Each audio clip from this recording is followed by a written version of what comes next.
They called her the barren queen, the silent consort of a king who never claimed her. 7 years of rejection had turned her heart to ice. But on one night beneath the blood moon, the Alpha King touched her, and the world burned anew. Welcome back, wild hearts.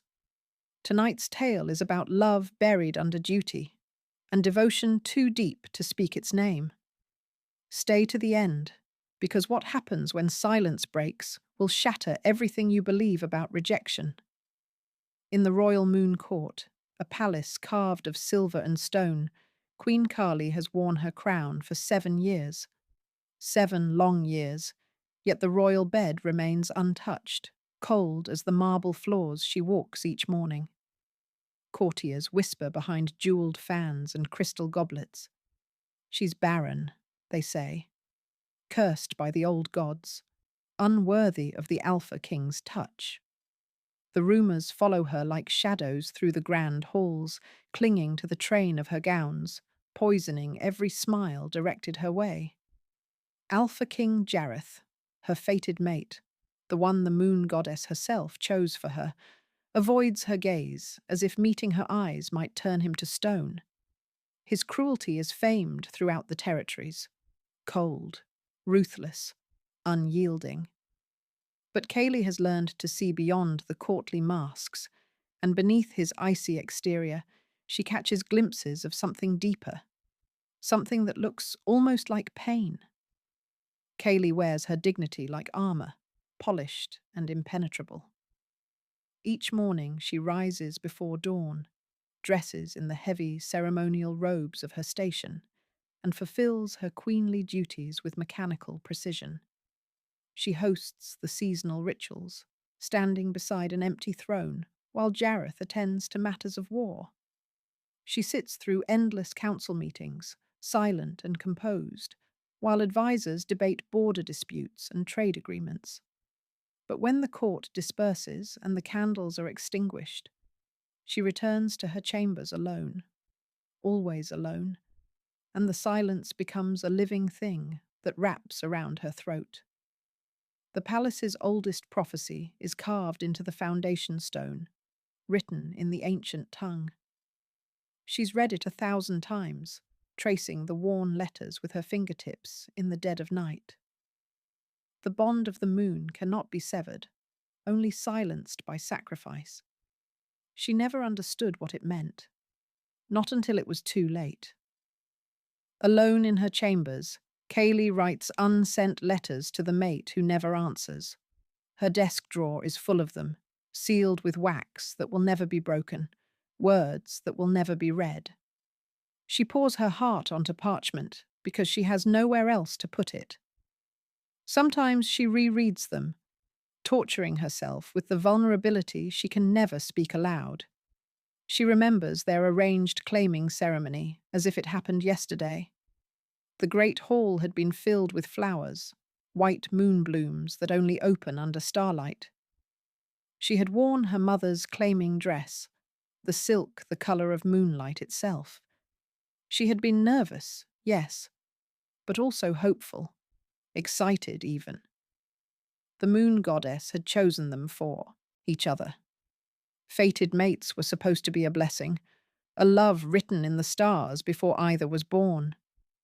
But when Jareth took her hand to recite the sacred vows, his eyes had been distant, looking through her as if she were made of glass, as if she were already a ghost.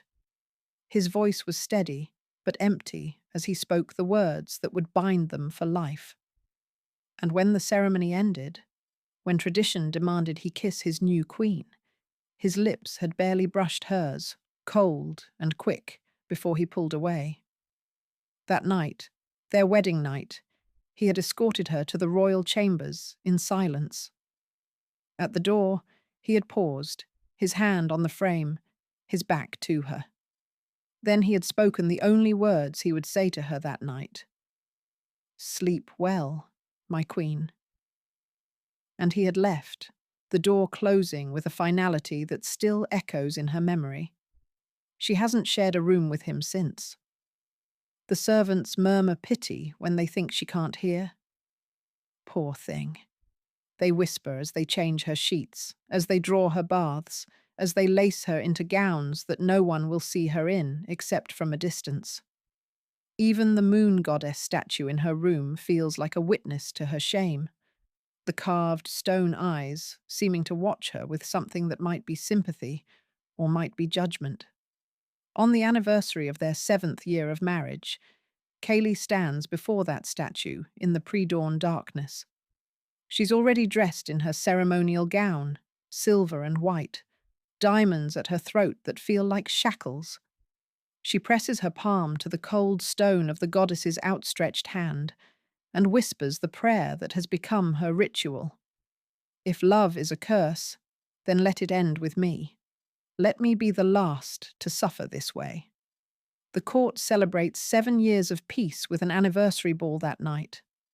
The great hall is transformed, dripping with silver garlands and crystal chandeliers that cast rainbow fractals across the dancing crowds. Musicians play in the gallery, the sound of strings and drums filling the air. Wolves from every territory have come to pay their respects, to curry favor, to celebrate the reign of the Alpha King and his queen. Kaylee appears at the top of the grand staircase, regal and cold and untouchable. She has perfected this mask over 7 years. Her face betrays nothing as she descends, one measured step at a time, her hand light on the banister. The crowd parts for her, bowing, murmuring the proper courtesies. She acknowledges them with slight nods, her smile pleasant and empty.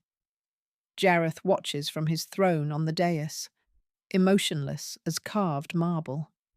He wears his ceremonial armor, black edged with silver, a crown of iron and moonstone resting on his dark hair. Their eyes meet for a fraction of a second across the crowded room, and Kaylee feels that familiar lance of pain pierce through her chest.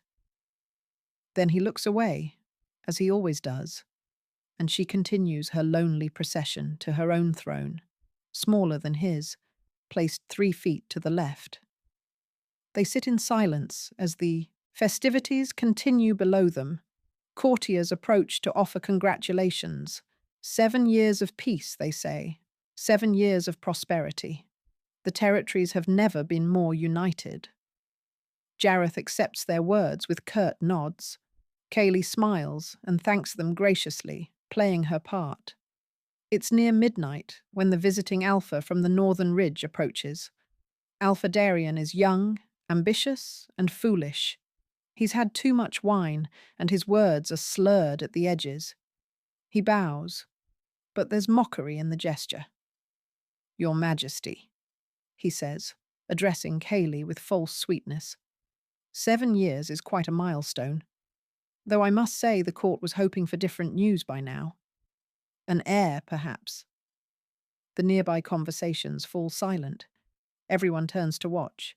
Kaylee's fingers tighten on the arm of her throne, but her expression doesn't change.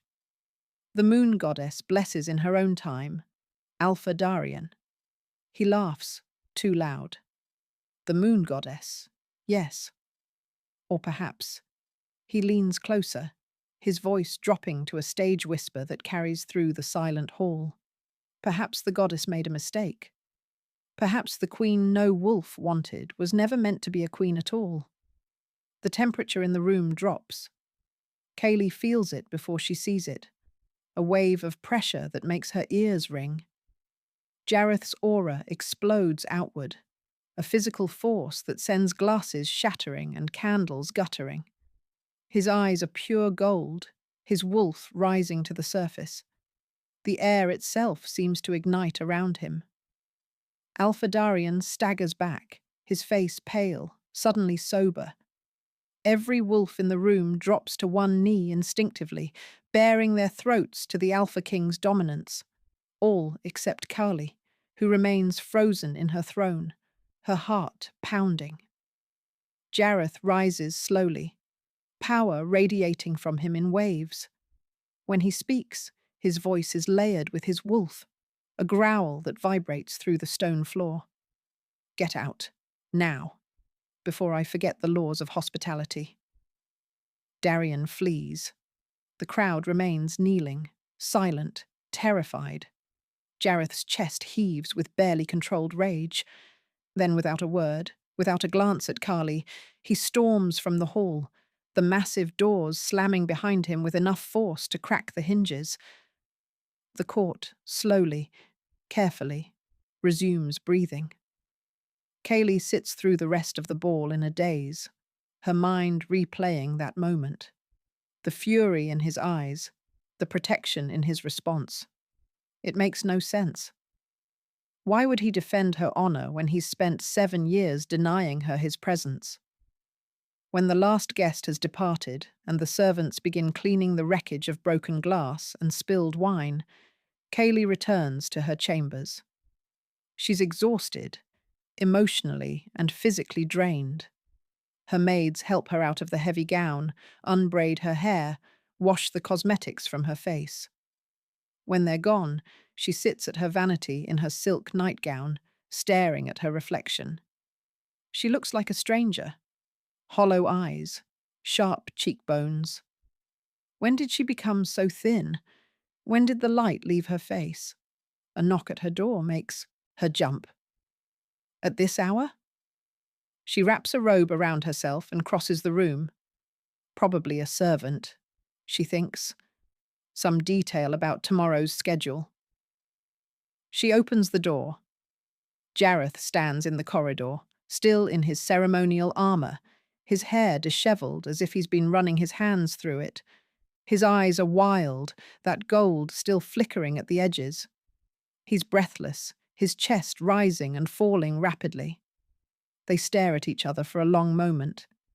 Kaylee's heart threatens to beat out of her chest. "You shouldn't be here," she whispers, "because it's the truth. He's never been here. Not once in 7 years. I can't stay away anymore." His voice is raw, broken, nothing like the cold monarch she's grown accustomed to. "I can't. I've tried. God knows I've tried." Before she can respond, before she can think, he crosses the threshold and pulls her into his arms. His kiss is desperate, fevered, 7 years of hunger compressed into a single moment. Kaylee's mind blanks. Her body responds instinctively, melting into him, her hands fisting in his armor as if she's drowning and he's the only solid thing in the world. He kicks the door shut behind him. They stumble backward into her chambers, unable to break apart, unable to think. The armor comes off piece by piece, clattering to the floor. Her robe falls away. Years of restraint shatter like glass. They make love with a fury that borders on violence, passion tempered by fury and confusion and desperate need. He whispers her name like a prayer, like a confession, like something he's been holding back for so long it's poisoned him. She cries, overwhelmed by the intensity, by the impossible reality of his touch after so many years of nothing. Afterward, they lie tangled in her sheets, their breathing slowly returning to normal. Kaylee's head rests on his chest, listening to his heartbeat, trying to convince herself this is real. His hand traces patterns on her bare shoulder, gentle now, almost reverent. She wants to ask him why. Why now? Why never before? Why did he leave her alone for 7 years only to appear like this? But she's afraid that speaking will break the spell, will send him running again. So she stays silent, memorizing the feel of his skin against hers, the warmth of his body, the sound of his breathing. When she wakes, dawn light is filtering through the curtains, painting her room in shades of gold and rose. She's alone. The sheets beside her are cold. His armor is gone from the floor. There's no evidence he was ever there except for the faint ache in her muscles and the lingering scent of him on her skin. Kaylee sits up slowly, pulling the sheet around herself. She looks around the empty room, at the door that's firmly closed, and feels something crack inside her chest. Was it real? Or did she finally lose her mind? conjure a fantasy so vivid she believed it. She presses her hands to her face and tries not to scream. The next 3 days are torture. Jareth returns to his pattern of avoidance, attending council meetings but leaving before she arrives, taking his meals in his study, disappearing into the training yards at dawn, and not returning until long after she's retired for the night. It's as if that night never happened. As if he never touched her, never held her, never whispered her name in the darkness. Kaylee feels herself unraveling. She can't eat, can't sleep. She moves through her duties like a ghost, smiling when expected, speaking when required. But inside, she's screaming. On the 4th day, she makes a decision. If he won't give her answers, she'll find them herself. The palace seer lives in the Eastern Tower, a crooked old structure that predates the main palace by centuries. Seers are rare among wolves, but Madame Thorne has served the royal family for 3 generations. She's ancient and half-blind, but her visions are never wrong. Kaylee climbs the winding stairs alone, without guards or attendants. When she reaches the top, she finds the heavy wooden door already open, as if she was expected. "Come in, child." The voice is papery, dry as autumn leaves. "I've been waiting for you." The room is circular, filled with shelves of books and jars of herbs, crystals hanging from the ceiling, casting rainbow shadows. Madame Thorne sits by the window in a high-backed chair, wrapped in shawls despite the warm afternoon. Her eyes are clouded with cataracts, but they seem to look right through Kaylee. Cowley closes the door behind her. "I need to know the truth. About my marriage. About the king. Sit." Madame Thorne gestures to a cushion on the floor. This will not be easy to hear.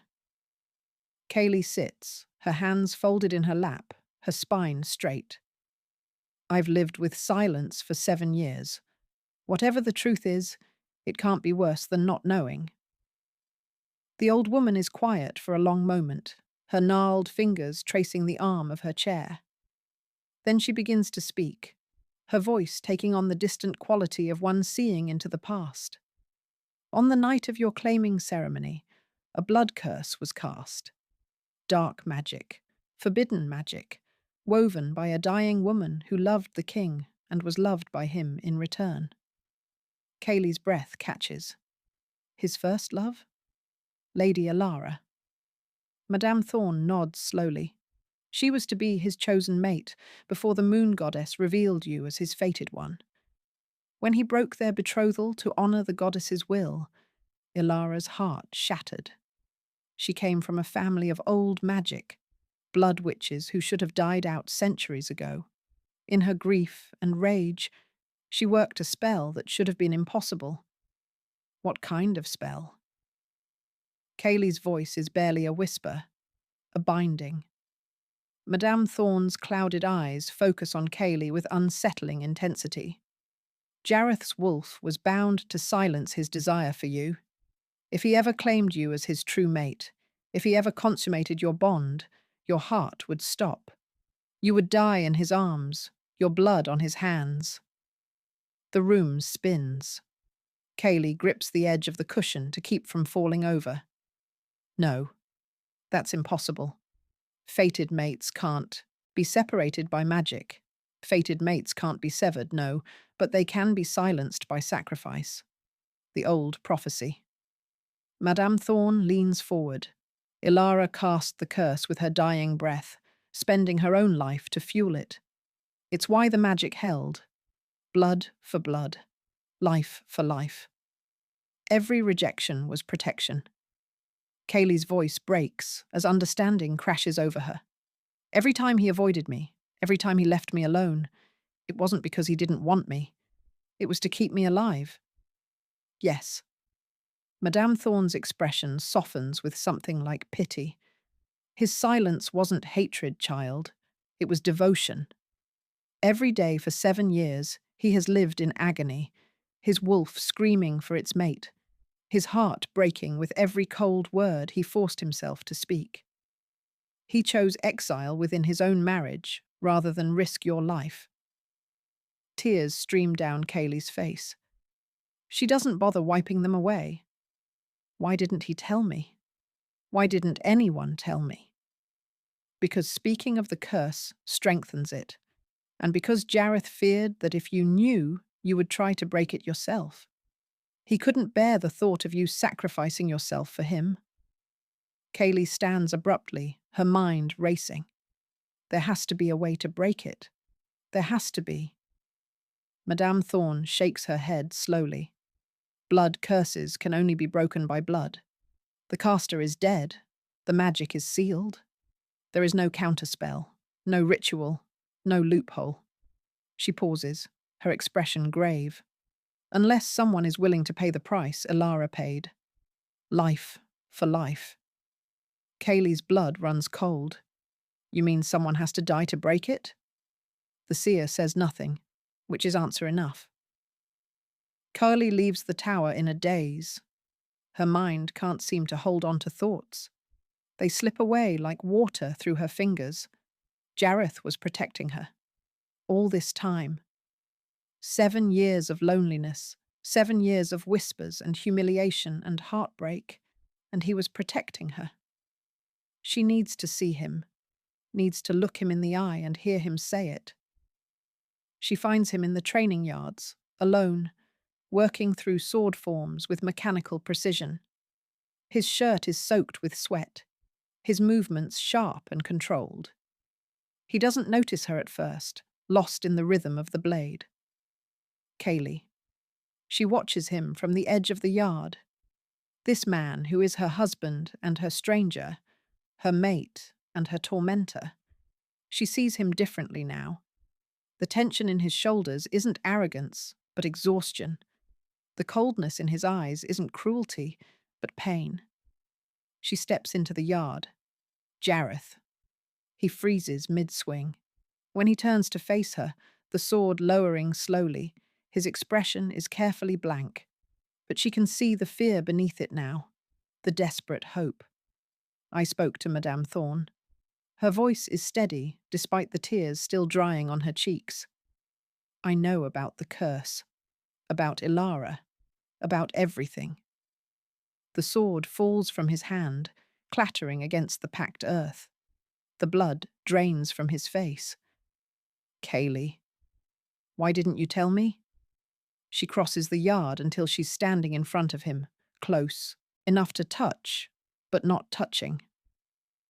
Why did you let me think you hated me? Because you were supposed to hate me. His voice is hoarse, raw. You were supposed to move on, find happiness somewhere else. I thought if I was cruel enough, cold enough, you'd eventually stop hoping. Stop waiting. Stop looking at me with those eyes like I was breaking your heart. You were breaking my heart. The words come out sharper than she intends. Every single day for 7 years. I know. He closes his eyes, his jaw clenched. I know. And it was killing me. But it was better than the alternative. Better than what? Better than telling me the truth? Better than letting me in? Better than watching you die? His eyes snap open, gold flickering in the depths. Do you understand? Every time I looked at you, every time you smiled at me in those early days, so hopeful and sweet, I wanted to claim you so badly it felt like my bones were breaking. My wolf was screaming. And I knew that if I gave in, if I touched you the way I wanted to, you would die in my arms. So yes, I chose to break your heart. Because a broken heart can heal. Death is permanent. Kaylee's legs feel weak. She sinks down onto the bench at the edge of the yard, and after a moment, Jareth sits beside her. Not close. Maintaining that careful distance he's perfected. That night, she says quietly, after the ball, you came to me. I lost control. His hands clench into fists on his thighs. When that bastard insulted you, When he called you unwanted, I snapped. My wolf took over. And once I was at your door, I couldn't. I couldn't walk away. I've been holding on by a thread for years, and it finally broke. But I'm not dead. He turns to look at her, and the anguish in his eyes makes her chest ache. Not yet. But the curse doesn't work instantly. It takes time. Days. Maybe weeks. I've been watching you, terrified, waiting for you to collapse, for your heart to give out. Every morning I wake up and pray to the goddess that you're still breathing. Kaylee feels a hysterical laugh bubble up in her throat. So we're both waiting for me to die? Don't. The word is sharp, almost angry. Don't joke about it. What else am I supposed to do? She stands, pacing now, her mind racing. There has to be a way to break the curse. There has to be. There isn't. Jareth's voice is flat, defeated. I've looked. For 7 years I've consulted every witch, every seer, every ancient text. There's no counterspell. Blood curses sealed with death can only be broken with more death. Then we'll find another death. She stops pacing, faces him with fierce determination. We'll hunt down another blood witch, force them to break it. There are no blood witches left. They were hunted to extinction after the last war. Then she searches desperately for options. We'll go to the moon goddess. We'll pray, perform rituals, make offerings.